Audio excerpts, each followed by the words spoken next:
Começa agora o podcast semanal do Imagem e Credibilidade, em parceria com o Jornal de Brasília, levando até você os principais fatos da capital federal que aconteceram nesta semana. Brasília está vivendo muitos assuntos, como sempre, que influenciam diretamente a sua vida. E hoje, neste conteúdo que é mais alongado, eu, Alexandre Jardim, junto com os jornalistas e analistas Rodolfo Lago e Estevão Damásio, temos a honra de receber como nosso convidado para também analisar as situações da capital federal o jornalista Silvio Costa, fundador do Congresso em Foco. Para você que não é de Brasília, o Congresso em Foco é um balizador da boa informação. O que acontece naquele Congresso Nacional, nos lugares que você nem imagina, o Congresso em Foco consegue trazer para a informação pública. E é nesse sentido que a gente agrega informação de valor com a presença de Silvio Costa em nosso conteúdo. Seja muito bem-vindo, Silvio. Poxa, muito obrigado. É um prazer e uma honra estar aqui com vocês. Muito obrigado. A honra é toda nossa, tenha certeza disso.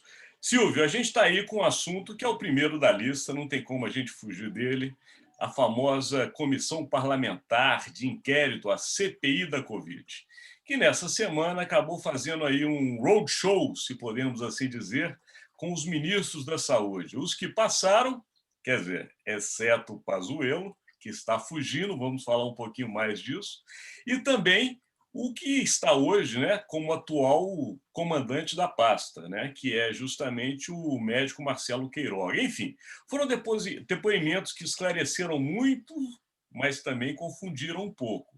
E também esperamos a presença de Pazuello, porque realmente ele é o ministro que passou mais tempo ali nesse momento terrível que nós todos vivemos e não podemos deixar de registrar o Brasil enfrentando aí um número assustador neste final de semana, chegando aí próximo de 410 mil pessoas mortas em todo o país. Lembrando que este conteúdo é gravado sempre às sextas-feiras, portanto, hoje é dia 7 de maio. Mas você, seguidor e seguidora, provavelmente vai assistir durante o final de semana. Lembrando também que ao final das análises a gente tem aquele momento projeção da semana para você se preparar bem. Então vamos lá, Silvio. O assunto é CPI da Covid. Diante de tantas notícias, o que você tem a nos contar? Pois é, eu acho que o que está em andamento, né, é uma discussão super importante sobre os erros imensos cometidos pelo governo brasileiro na gestão da economia, né? Todos nós, jornalistas, já vimos chamado a atenção para isso, né? Isso levou o país a ter uma repercussão muito negativa na imprensa internacional, várias avaliações de empresas de consultoria, né, que colocam o Brasil como um país de pior gestão da pandemia, muito em razão do comportamento do presidente da República. E me parece que a CPI está diante de um material farto, né? A questão até é escolher por onde começar, porque houve erros em relação à demora para tomar certas atitudes, cancelamentos de compras de equipamentos de vacinas, foram equívocos de diversas naturezas, né? Muito em razão de uma visão que ainda parece povoar a mente de muita gente do governo, incluindo o próprio presidente, de que há a possibilidade de lidar com a pandemia de formas não preconizadas pelas autoridades mundiais de saúde e pelos cientistas, né? Quer dizer, enquanto alguns falam que tem cloroquina, tem tratamento precoce, a gente vê os cientistas, a OMS, os governos de praticamente todos os países, né, dizendo que não há um tratamento precoce com comprovada eficácia, que o uso da cloroquina pode, inclusive, causar mortes. A gente vê um grau de interferência nesses primeiros depoimentos de ex-ministros, um grau de interferência muito grande, né, do Palácio do Planalto sobre as ações do Ministério da Saúde. Enfim, o material de trabalho é muito farto, mas a sensação que eu tenho, Alexandre, é que os parlamentares estão numa estratégia assim, muito de sangrar ao máximo, né? A oposição tem maioria na CPI, então, na estratégia de sangrar ao máximo o governo, provocar o máximo possível de danos e manter o assunto em discussão sem colocar na mesa aquela que seria uma possível etapa seguinte, né, que seria do impeachment. Quer dizer, eu não, o que me parece que há a orientação aí dos partidos, inclusive de oposição, no sentido de sangrar, causar danos, mas sem colocar o tema do impeachment na mesa, que continua num plano absolutamente secundário nas conversas que a gente vê no Congresso, né? Ou seja, segundo a sua análise, muito bem feita por sinal, a ideia da oposição é deixar o paciente moribundo para chegar no ano que vem não ter força suficiente para disputar a eleição. É isso? Exatamente. A estratégia é essa, e é uma estratégia muito complicada, né? Porque assim, a gente já passou das 400 mil mortes oficialmente, né? A gente sabe que há uma subestimativa grande em relação tanto a óbitos quanto a casos de infecções da Covid-19, né? Isso não é um fenômeno exclusivamente brasileiro, é um fenômeno mundial, é uma doença de difícil diagnóstico. Os testes de Covid-19 não são perfeitos, né? Então há muito falso negativo, como a gente sabe. Além de haver, em países como o Brasil, haver um credo, né? Uma profissão de fé anticientífica, negacionista, né? De recusar certos, de se recusar a constatação de certos fenômenos, de certos sintomas. Então, muitos médicos resistem, né, a reconhecer que determinado paciente tem Covid-19 dentro desse espectro ideológico negacionista, que é muito impulsionado pelo bolsonarismo, né? Então, o fato é que a gente tem, de um lado, um governo que demonstrou até aqui uma incapacidade imensa de lidar com o tema da pandemia, e, por outro lado, uma oposição que, no meu modo de entender, faz um raciocínio basicamente eleitoreiro e que tem jogado no desgaste, mas não se aprofunda na questão de e daí, qual é a solução? Vamos conviver com o Bolsonaro no governo e com esse crescimento de mortes até quando? Rodolfo Lago, diante da análise excelente, né, de Silvio Costa, a gente pode ver aí um ponto que chamou a atenção mesmo nessa semana, que foi a questão da cloroquina. Se alguém queria apontar para o presidente, a arma que vai ser usada já está conhecida. Se chama cloroquina, é por aí que quem está contra o governo busca um caminho. Agora, outro fato que chamou a atenção, Rodolfo, foi a ausência do ex-ministro Pazuello, né, que teve por mais tempo também no Ministério, e a gente sabe que alegou estar contaminado pela Covid, mas não apresentou atestados. Apesar de contaminado para ir à CPI, não deixou de se encontrar com o ministro Onyx Lorenzoni para ter algumas informações estratégicas. E hoje, para que o nosso seguidor e seguidora também fique bem atento, a defesa do ministro Pazuello, que ele já está trabalhando com advogados, inclusive, nessa estratégia para ir da CPI, já estudam o pedido de entrada no Supremo Tribunal Federal de um habeas corpus, o famoso HC preventivo, para que justamente o Pazuello não precise depor como testemunha na comissão parlamentar de inquérito, ou, se for, os advogados também têm essa tese, que ele vai e possa ficar em silêncio. E aí, Rodolfo Lago?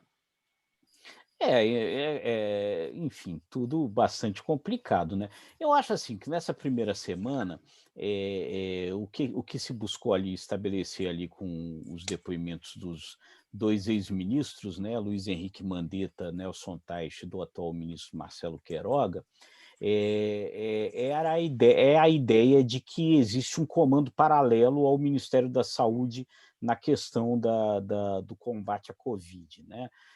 Os 2 ex-ministros, o Mandetta e o Teich, falaram abertamente das pressões que eles sofriam, né, especialmente com relação à questão de ministrar a cloroquina, né, o atual ministro Marcelo Queiroga, ele pega e faz ali a partir, ele tenta não se comprometer com isso, fica ali se esquivando e tal, o que na minha avaliação fez ali se cumprir o objetivo que o relator, o Renan, queria, o Renan Calheiros queria com relação a isso. Ao não se comprometer, o atual ministro, ele, na verdade, acaba reforçando o que os dois ex-ministros disseram, né? Agora, a questão do Pazuello é realmente um problemão que fica aí para frente, né?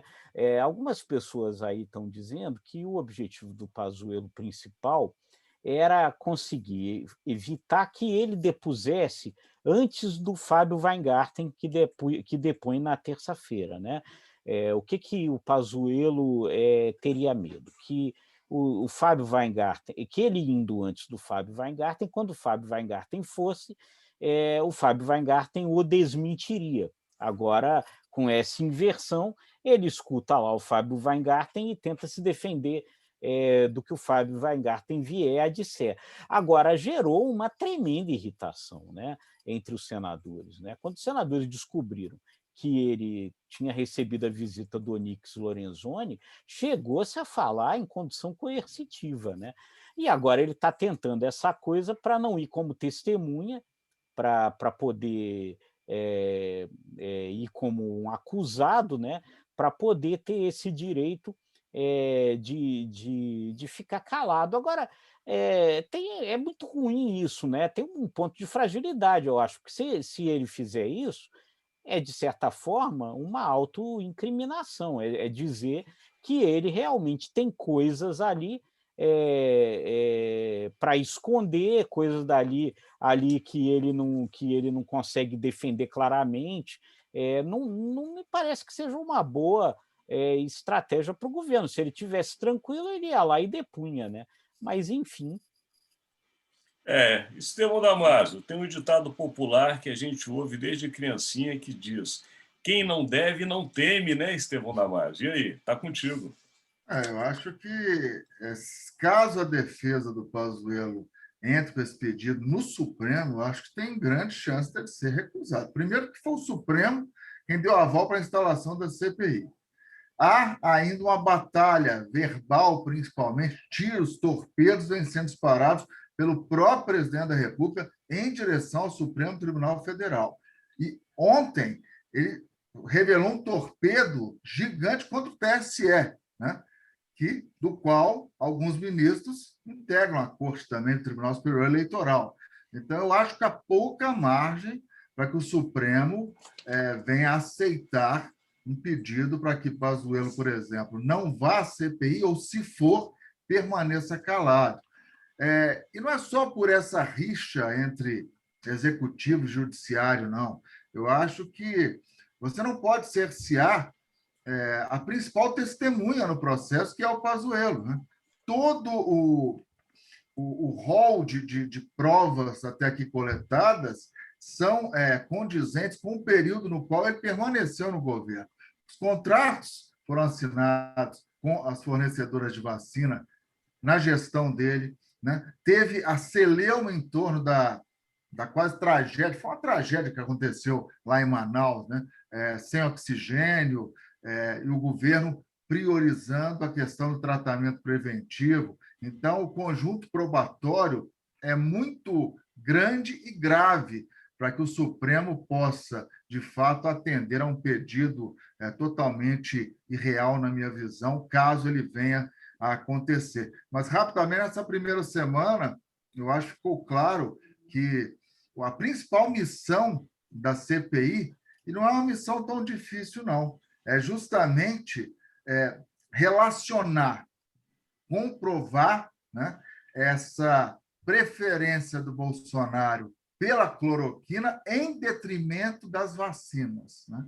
Se isso ficar comprovado, e nós não estamos longe disso, né, é praticamente certa essa opção que ele fez, aí é passível, sim, de ser responsabilizado, porque aí você, como chefe de Estado, você fechou os olhos para a vacina, que reconhecidamente no cenário internacional é o caminho para enfrentar o vírus, qualquer que seja o vírus, o caminho é a vacina, elas são eficientes, para privilegiar algo que não tem nenhuma comprovação científica. Aí é cruzar os braços diante do número de mortos, né? Então, a situação para o presidente da República está ficando cada vez mais difícil, tanto é que ele vem reagindo de forma virulenta, né? Falou, por exemplo, a questão da eleição no ano que vem, se não houver voto impresso, não vai haver eleição. Hoje já disparou contra os membros da CPI, hoje pela manhã, nessa sexta-feira, já voltou a defender a cloroquina. Enfim, ele aposta nesse tom bélico, tom que ele nunca abandonou por alguns momentos, mas depois voltou a adotar essa estratégia para levantar cortinas de fumaça e tentar, de certa forma, inibir os demais poderes. Você faz uma análise muito correta, Estevão Damasio, diante do que a gente sabe que funciona em Brasília. E também com relação ao STF. Eu acho também que a sua aposta é bem próxima de acontecer, porque o Supremo não deve tomar posição contrária à própria Comissão Parlamentar de Inquérito num momento como esse, lembrando sempre ao seguidor e à seguidora, como você disse, Estevão, que quem mais ficou tempo lá foi o Pazuello. Não adianta, o início da pandemia começou e o Pazuello entrou na sequência, e só agora que o Queiroga entrou. Então, quem sabe de tudo é ele, não tem como ele não falar. Mas dentro dessas estratégias, né, Silvio, que o governo tenta fazer para desviar o foco, vamos dizer assim, dentro disso está também a necessidade, que é para todos nós, mas também uma urgência para o governo, que é colocar a pauta das reformas, ou a chamada pauta econômica para rodar. Afinal de contas, foi muito dito isso no momento eleitoral, depois no início do governo do presidente Jair Bolsonaro, que teremos várias reformas, que o país mudaria, que o Estado seria outro, e chegando já aí próximo do final do governo, porque temos apenas 1 ano e meio, nenhuma reforma de fato, tirando a primeira, foi aprovada. O que você tem a dizer, Silvio Costa? Pois é, a reforma da Previdência foi aprovada e a gente sabe que, em grande parte, por causa do esforço do próprio Congresso, em especial do então presidente da Câmara, Rodrigo Maia, né, que tomou como sua a bandeira da reforma da Previdência. As reformas tributária e administrativa têm sido cozinhadas em banho-maria, né, pelo Congresso, né? A gente faz um monitoramento das percepções dos líderes do Congresso Nacional por meio de uma ferramenta chamada Painel do Poder.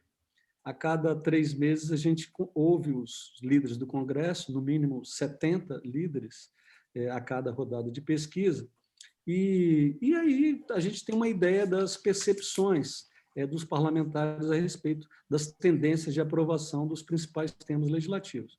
Graças ao painel do poder, por exemplo, em março de 2019, com grande antecedência, havia um prognóstico favorável à aprovação da reforma da Previdência, com algumas adaptações, como no final das contas acabou acontecendo. A gente vê que, no atual momento, nós rodamos agora, em abril, né, um novo levantamento, e a gente percebe que há uma relativa perda de confiança da parte dos líderes na aprovação tanto das reformas, tanto da reforma tributária quanto da reforma administrativa, mas, por outro lado, cresceu o apoio à privatização. Então, eu acredito que isso tenha muito a ver com o tema da privatização dos Correios, né? Tem um projeto de lei em tramitação na Câmara dos Deputados, e os deputados recentemente aprovaram urgência para a tramitação desse projeto. Esse projeto permite que sejam explorados pela iniciativa privada uma série de serviços postais, mantendo com os Correios o monopólio para envio de cartas e impressos simples ou registrados, mas abre para a iniciativa privada o grande filão, né, que é a questão das encomendas e das mercadorias compradas por meio de comércio eletrônico, etc. Aparentemente, as chances de aprovação dessa privatização dos Correios é grande, e isso, obviamente, tem uma repercussão positiva para o governo, o que nos remete àquela questão anterior, né? Quer dizer, há uma série de problemas na gestão do governo federal, sobretudo no que diz respeito à gestão da pandemia, mas também pode-se falar da gestão econômica e de outras áreas de governo, mas a sensação que eu tenho, Alexandre, é um pouco de que nós falamos para nós mesmos, porque o Bolsonaro e os grupos que abraçaram o Bolsonaro, e obviamente isso inclui uma parte importante do PIB brasileiro, né, do agronegócio, grandes grupos econômicos, do mercado financeiro, as lideranças evangélicas, eles formam uma rede de comunicação própria, né, que a gente sabe que é muito poderosa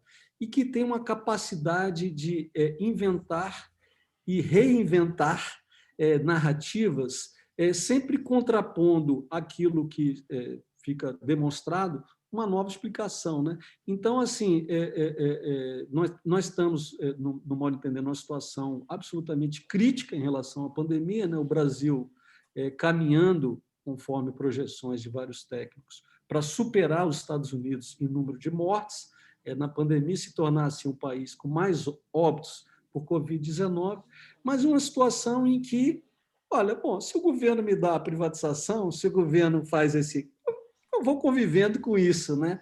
E aí tem uma questão que, para mim, não é mais partidária, não é mais ideológica, é mais humanitária. Até quando a gente vai conviver com esse massacre? Silvio, você trouxe uma informação excelente, inclusive agradecemos aqui o Imagem e Credibilidade, porque Silvio está nos antecipando uma informação que estará amanhã, provavelmente hoje, para você que está ouvindo este conteúdo, porque o Congresso em Foco, me corrija, Silvio, se eu estiver errado, ele vai apresentar publicamente, né, nas suas publicações, no site, né, também, que eu gostaria que você citasse, Silvio, para que a gente também possa informar o nosso seguidor, com essa informação da pesquisa com 70 líderes, seguidores, 70 líderes numa casa que é composta por 513 deputados e 81 senadores, ou 594 parlamentares, é uma pesquisa muito abrangente. Falar com esses líderes não é fácil. Obter deles informações precisas é ainda mais difícil. E aí eu queria saber, Silvio, ainda sobre a pesquisa, se você conseguiu identificar o perfil, ou se você pode revelar para a gente, né, o perfil desses que estão mais favoráveis às privatizações. É o Centrão em si ou tem alguém da oposição aí também nessa defesa? Não, na verdade, a gente tem uma situação curiosa no Congresso, né, Alexandre, que é o seguinte: você tem um percentual de parlamentares absolutamente identificados com o governo que é relativamente pequeno, quer dizer, o número de parlamentares, líderes ou não, que se dizem governistas é relativamente baixo. Porque mesmo os parlamentares do Centrão, eles se dizem independentes e deixam claro que estão com o governo e não são do governo, né? Então, esse apoio maior à privatização é da parte dos parlamentares governistas e dos parlamentares que se declaram independentes. A oposição tem se manifestado muito claramente contra privatizações e também, nesse levantamento nosso, ela não endossa a tese da privatização dos Correios. Mais uma boa informação. Então, vamos lá, vamos rodar aqui. Vamos agora para Estevão Damasio. Estevão, Silvio trouxe aí um tesouro para a gente, porque essa informação, para nós que trabalhamos com isso, é fundamental para balizar a nossa análise. Como é que você enxerga agora o Congresso Nacional com mais este ponto, que é a questão da privatização unida às reformas? É interessante essa pesquisa aí do Congresso em Foco, é mais um estudo que vem jogar luz sobre alguns temas sobre os quais o governo valoriza muito, especialmente a área econômica, que são as privatizações. É interessante que houve alguns movimentos, né, nesses quase 3 anos de mandato do presidente Jair Bolsonaro. O primeiro ano, sem Covid, foi um ano positivo para Jair Bolsonaro, embora ele nunca tenha criado uma ponte segura, um elo forte com o Congresso, por falta de liderança, por falta de traquejo, embora ele esteja lá quase 28 anos, né? Mas ele nunca teve esse traquejo pelo temperamento dele. Mas ele conseguiu aprovar a reforma da Previdência. Uma reforma meia-boca, mas conseguiu. O segundo ano, ele ainda apostava num Congresso mais reformador, né? Mas aí veio a Covid, desmontou toda a estratégia, especialmente do Paulo Guedes. E agora essa pesquisa mostra que, apesar de todas as dificuldades, né, boa parte dessas lideranças, e creio que o Congresso em Foco se debruça sobre parlamentares que realmente tenham densidade, tenham poder de influência, né, tenham representatividade, essa pesquisa mostra que diante da quase falência do Tesouro, afogado nas suas despesas com custeio, não sobra quase nada para investimento, o caminho realmente tem que ser privatização. Embora seja um tabu, especialmente para a esquerda, para boa parte do funcionalismo público, é alentador para o ministro Paulo Guedes essa informação que o Congresso em Foco nos destaca agora. O problema é que reforma tributária, Bolsonaro brigando com os governadores, é praticamente impossível sair. E o Senado já deixou claro que ou é uma reforma tributária total ou não tem reforma tributária. Esse negócio de fatiar, o Senado não está muito gostando, não. E a reforma administrativa, o governo está muito fragilizado para enfrentar o grande e poderoso lobby dos servidores públicos. Então, é uma leitura bem racional desses pontos aí importantíssimos que o Silvio nos trouxe. E aí, Rodolfo Lago, depois dessa do Estevão Damaso, eu te pergunto, será que essa estratégia do governo vai fazer água? Não sei, assim, o governo está muito desesperado, né, pela construção de algum tipo de agenda paralela, né, à CPI, precisa muito disso, né, e teve uma frustração grande essa semana aí, porque a reforma tributária meio que voltou para estaca zero aí com o fim da comissão especial, né. Então esse pode ser um caminho, né, na linha, enfim, que a gente não está dizendo que se apoia ou é contra, mas na linha conservadora, na linha liberal, que o governo preconiza, né? Esse daí pode ser um caminho, porque, na verdade, o que a gente tem, né? A gente está nessa situação, a tragédia da Covid-19, a economia indo para o buraco, né? Recessão, inflação, desemprego, né? E uma CPI acontecendo, e o governo desesperadamente tenta uma pauta paralela. E aí, de repente, o caminho aí que essa pesquisa do Congresso em Foco aponta é um caminho que, de repente, aí pode abrir uma seara aí para o governo trabalhar essas privatizações e aí, de alguma forma, né, ganhar algum tipo de apoio desse mundo econômico, empresarial, financeiro, que é um mundo que majoritariamente apoia esse tipo de agenda, né? Vamos ver, né? Vamos aguardar. Então, vamos ver, Rodolfo Lago, já vamos emendar o nosso terceiro assunto, que também movimentou Brasília nessa semana, que são justamente os movimentos do tabuleiro eleitoral. Está contigo e continua contigo, a gente inverte agora e encerra esse tema com o nosso convidado, que é o Silvio Costa. Desse tabuleiro eleitoral, novidades surgiram essa semana, né, Rodolfo? Parece que tem peças fora do tabuleiro e outras peças entrando. Conta aí pra gente. Pois é, hoje tem a informação aí de que parece que o ministro Sérgio Moro já comunicou, inclusive aí para os atuais patrões dele, que ele não vai disputar a eleição em 2022, né? Então, ali você já tira uma dessas possibilidades que vinha se construindo aí na busca de uma terceira via para evitar que a disputa se dê única, exclusivamente, ou se polarize entre Bolsonaro e Lula, né?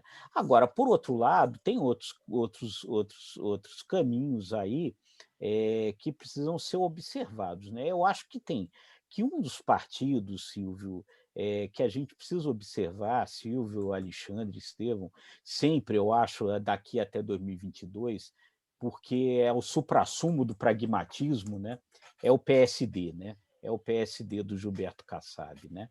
E o PSD, ele está dando mostras aí de que pode acabar não ficando com o Bolsonaro, está meio observando por onde que as coisas andam, né?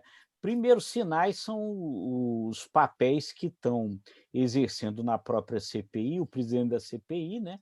Omar Aziz e o deputado Otto Alencar, ambos do PSD, que não estão ali fazendo o jogo do governo. Isso é um dado importante. O Gilberto Kassab, presidente do PSD, esteve com o Lula essa semana, embora tenha dito que, enfim, conversa protocolar e tal, parará. Então é bom a gente ficar observando esses movimentos. Não significam que o PSD vai deixar o Bolsonaro de lado, mas significa que o PSD, pragmático como sempre, está observando aí o caminho para ir para onde vai. Rodrigo Maia e Eduardo Paes, só acrescentando, deverão se filiar ao PSD. Então, acho que é importante a gente ficar observando esse partido aí, porque ele é, como eu disse, o suprassumo do pragmatismo político, né? Essa informação que você trouxe é realmente muito importante, porque se essas duas forças políticas do Rio de Janeiro caminharem para o PSD, ele consegue algo que ele não teve até hoje, que é justamente um braço importante no Rio de Janeiro.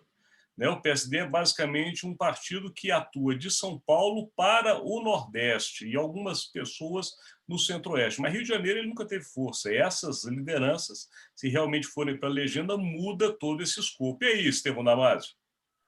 E tem o Calil também, né? O prefeito de Belo Horizonte. Sim, o Calil, bem lembrado. Bem lembrado, bem lembrado. Calil é uma liderança forte do partido, está aqui em Minas, não se dá bem com o governador, andou às turras com Bolsonaro também, e é um nome que foi até ventilado, supostamente como vice numa chapa com Lula.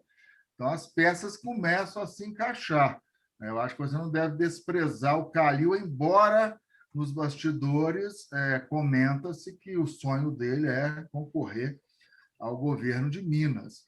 Mas eu acho que a gente não pode descartar o Calil nessa disputa em nível nacional também, não. Mas eu continuo apostando na candidatura do PT, com alguns aliados, e o Ciro Gomes encabeçando outra chapa forte. Eu acho interessante. O Ciro, apesar de toda a rejeição daquele estilo dele, que ele mesmo se atropela, mas eu acho que ele tem densidade política, é um político que pode, né, fazendo a coisa certa, com mais racionalidade, em vez de reagir com o fígado, ele pode construir pontes. A Marina Silva acaba de dar uma entrevista também, falando óbvio, né, que tem que ter uma terceira via entre Bolsonaro e Lula, mas isso é óbvio. Mas a Marina perdeu muita densidade. Ela pode ser uma boa companheira de chapa, não vice, mas pode ser uma boa companheira para trabalhar na construção de algumas candidaturas, especialmente na região norte do país.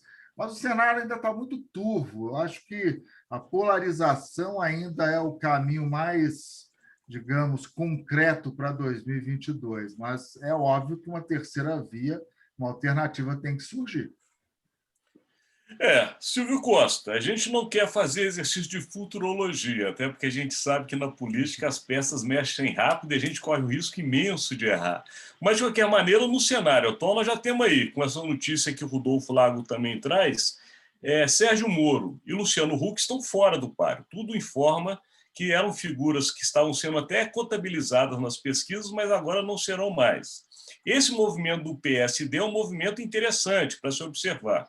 E já no PSDB, existe aí o que tudo indica, uma briga interna, porque até agora já tem 3 candidatos colocados como possíveis pré-candidatos à presidência. O governador João Dória, o governador do Rio Grande do Sul e também o Gereissati, o senador Gereissati do Ceará. Portanto, Silvio Costa, com este bolo, eu lhe mando para você destrinchar o novelo. Pois é, eu tendo a acreditar que o Dória não vai sair para uma disputa nacional. Ele está muito desgastado em São Paulo, apesar do acerto que foi a negociação que ele fez para comprar os insumos e produzir no Instituto Butantan a vacina da Coronavac, né? E que é a vacina que está sendo usada não apenas em São Paulo, mas em todo o Brasil, né? Muita gente está se beneficiando dessa ação dele. Acho que ele se desgastou muito, né? Ele se desgastou com o eleitorado bolsonarista quando ele passou para a oposição ao governo federal. Por outro lado, ele não é bem-vindo na esquerda na qual ele sempre bateu, embora ele esteja fazendo gestos aí de aproximação.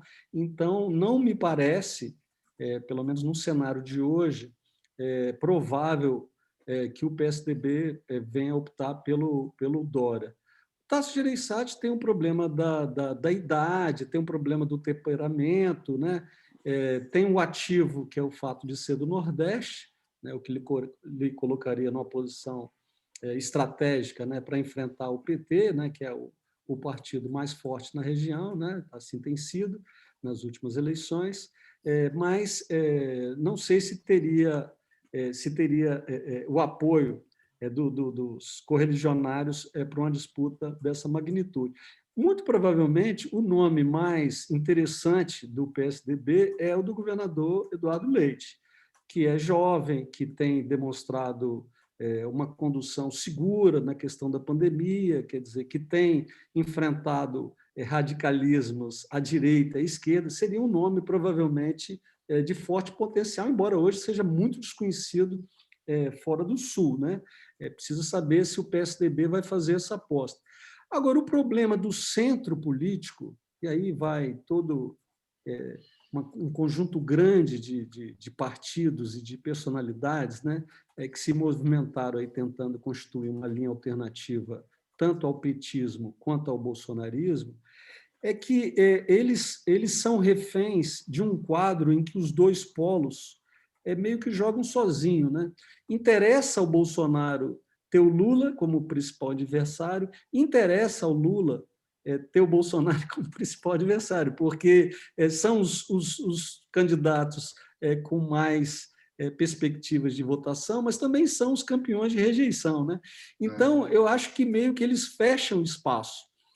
Eu sinto, por exemplo, da parte do PT, um discurso pró-impeachment que não se traduz em ações práticas. Não há uma mobilização do PT no sentido, por exemplo, de ir para as ruas, de fazer carreatas, usando máscaras, evitando aglomerações, com cuidados sanitários devidos, algum tipo de mobilização pró-impeachment. A gente não vê essa movimentação da parte do PT. Parece que o PT está muito mais nessa estratégia, que também é a estratégia de vários partidos de centro-direita, especialmente, que é de jogar o jogo auferindo o máximo possível de benefícios. No caso dos partidos do Centrão, esses benefícios são muito rápidos, né? Porque vêm na forma de nomeações, de emendas parlamentares, de dividendos em suas bases eleitorais, né? Garantindo a reeleição de um monte de gente. Mas não vejo um movimento de ninguém, não há nenhuma grande liderança política no país disposta a correr riscos enfrentando o Bolsonaro da maneira que eu acho que é a única possível. Quer dizer, aí é minha opinião pessoal, aí vai a opinião, não a interpretação apenas, que é a única maneira possível, né? O que eu vejo é o seguinte: cada minuto de Bolsonaro no poder significa mais problema para a gente no futuro, né? Assim, eu sempre fui uma pessoa crítica em relação às gestões petistas. A gente viu que o governo Dilma cometeu muitos erros na economia, erros que custaram caro. Foi difícil. A gente levou mais ou menos uns 10 anos, né? Tá levando ainda, né? Eu acho que é um tempo para corrigir os erros cometidos, especialmente no governo Dilma na economia, é próximo de uma década. E o tempo necessário para enfrentar os estragos causados pelo governo Bolsonaro, no meu modo de entender, será muito mais longo, né? Porque aqui a gente está falando numa questão que, para mim, não é de direita e esquerda, é de civilização e barbárie, né? Que essa coisa de negar a ciência, negar os fatos, descredenciar instituições, né? O Supremo não presta, a imprensa não presta, o Congresso não presta, vamos fechar tudo, vamos fazer um AI-5 de novo, vamos fazer a ditadura. Então, quer dizer, a gente volta no tempo, né? Vamos desmantelar a FUNAI, vamos desmantelar os órgãos ambientais. Então, assim, o prejuízo é muito grande e não é um prejuízo exclusivamente institucional e material. É um prejuízo, sobretudo, humano, né? Porque é um governo que tem demonstrado muita insensibilidade em relação às famílias que hoje são atingidas por essa pandemia. Silvio Costa, vamos observar, porque a nossa percepção pode ser diferente da do eleitorado e ainda tem muita água para correr debaixo da ponte, lembrando que o presidente tem uma caneta poderosíssima na mão dele. Mas nós estamos aqui com outra coisa poderosíssima, que é o relógio na frente. Ele já correu rápido demais. E a gente vai ter que chegar naquele momento da projeção da próxima semana, mas assim, rapidinho. Todo o poder de síntese dos senhores terá que ser usado neste momento, começando com o nosso convidado. Qual a sua projeção, Silvio? Eu acho que o grande tema no país, na próxima semana e nos próximos meses, vai ser a CPI, né? A CPI tende a ser prorrogada, eu acho que deve funcionar aí por 6 meses, né?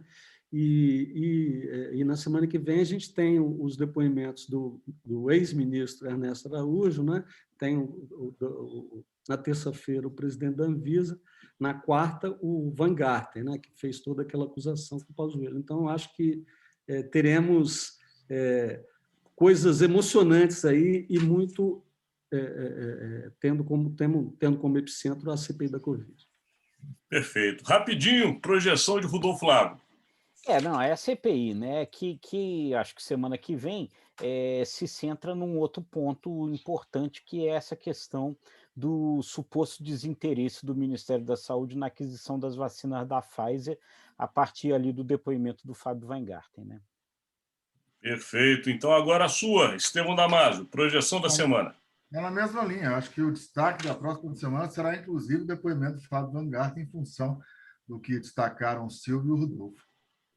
Perfeito. A minha aposta vai no mesmo assunto, não tem como fugir de CPI da Covid, mas para o lado que toca o ex-ministro Pazuello. Essa necessidade de se defender e evitar a ida à CPI pode virar uma convocação mais séria, ele ser buscado, como a gente diz popularmente, né, sob vara, para que chegue lá na comissão e preste depoimento. Não tem como correr disso, não, é a minha aposta. Chegamos ao final, meus amigos. Esse podcast semanal, ele tem uma limitação de horário que, inclusive, já foi estourada, mas a gente não aguenta parar o assunto, levando sempre para os nossos seguidores a informação com muita análise, bastidor do poder. Afinal de contas, somos 4 pessoas que conhecem um pouco dessa cidade e tentamos levar essa informação para ajudar a sua vida na semana que inicia. Este conteúdo é uma parceria do Grupo Imagem e Credibilidade e o Jornal de Brasília e tem sempre os seus conteúdos disponíveis no site do Jornal de Brasília.com.br, do Imagem e Credibilidade.com, nas redes sociais e também no Spotify. Agradecemos a presença ilustre de Silvio Costa, jornalista, também fundador do Congresso em Foco, que sabe tudo. E agradecemos ainda mais porque ele abriu um espaço no final de semana sabático, que ele está na Chapada dos Veadeiros. Para quem não conhece, é um lugar maravilhoso aqui no Planalto Central, todos deveriam visitar. E ele está aí neste momento quase que lúdico, falando conosco sobre política. Obrigado, Silvio Costa. Meus amigos, não vai dar para a gente despedir coletivamente, não, porque o nosso tempo estourou muito. Agradecemos a presença de todos. E, Silvio, já se sinta convidado ou convocado para estar novamente conosco. Um abraço, boa semana a todos. Boa semana, Tchau, pessoal. Feliz Dia das Mães para as mães que nos assistem. Para todo mundo, exatamente. Valeu.